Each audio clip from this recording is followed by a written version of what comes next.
Tom, I read the first chapter last night. Oliver was walking to London. He was 70 miles, with no money and nothing to eat. How long does that take on foot? 7 days. He slept in fields and under haystacks. Did nobody help him? A few people gave him bread and a little cheese. Most looked away. So what happened on the 7th day? He reached a small town called Barnet, just outside London, and sat down on a doorstep.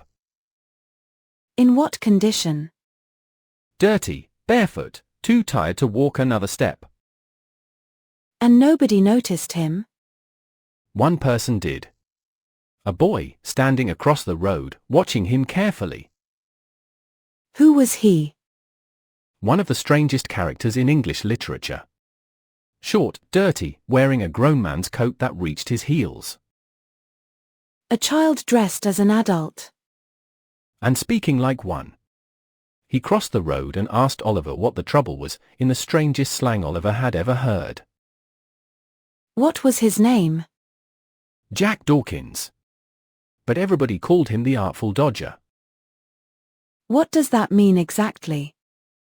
Artful means clever, but in a dishonest way. A dodger is someone who always escapes. The clever escaper. A perfect name for a thief. It is. But Oliver didn't know he was a thief. He only knew the boy bought him a meal. The first kind person he had ever met. That's what Oliver believed. Then the Dodger said he knew an old gentleman in London who would give him a place to sleep, for nothing. For nothing. Nobody gives anything for nothing. Oliver was 11 and starving. He said yes. Of course he did. Where did they go? They waited for night, then walked into London through the dirtiest streets Oliver had ever seen. Describe them. Narrow, muddy, full of smoke and terrible smells. Drunk men in the doorways. Children sleeping outside. And Oliver was thinking he had found a home. He nearly turned and ran. But he was too tired. Where did they stop? In front of an old black house, with broken windows and no light inside. Who opened the door? Nobody, at first. Then a voice from the dark asked who was there. This is like a horror story. They climbed the stairs and entered a room with a fire and a table. And the old gentleman? He was standing by the fire with a toasting fork in his hand, cooking sausages. That sounds almost friendly. He smiled at Oliver and welcomed him warmly. His name was Fagin. Who was he really?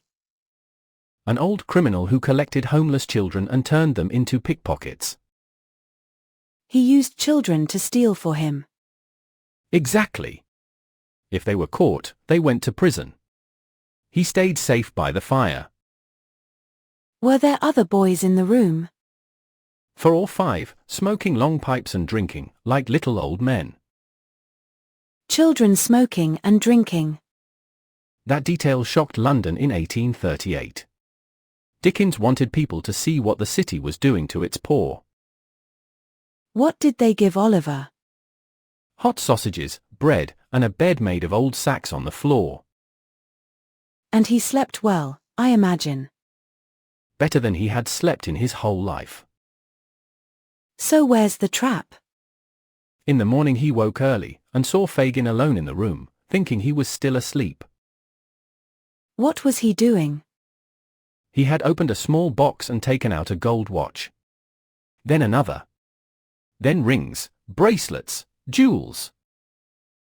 All stolen. All stolen. He held each one up to the light and smiled at it. Did he see Oliver watching? Yes. And for one moment the friendly old man disappeared completely. What did he do? He grabbed a bread knife and asked Oliver what he had seen. His hand was shaking. A knife. To an 11-year-old boy. Oliver said he had seen nothing. Fagin laughed, put the knife down, and said it was all a joke. And Oliver believed him. He wanted to.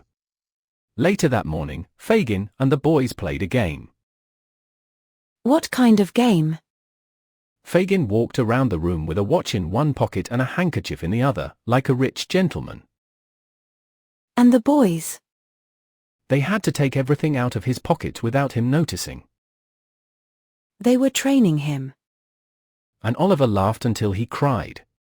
He thought it was the funniest game he had ever seen. He had no idea what he was learning. None at all. Fagin told him he was a clever boy, and that soon he would go out with the Dodger and learn properly. And Oliver was pleased. He was proud. For the first time in his life, somebody wanted him. That's the saddest line in the chapter. And next time, Oliver goes out into the street with them. He still thinks it's a game.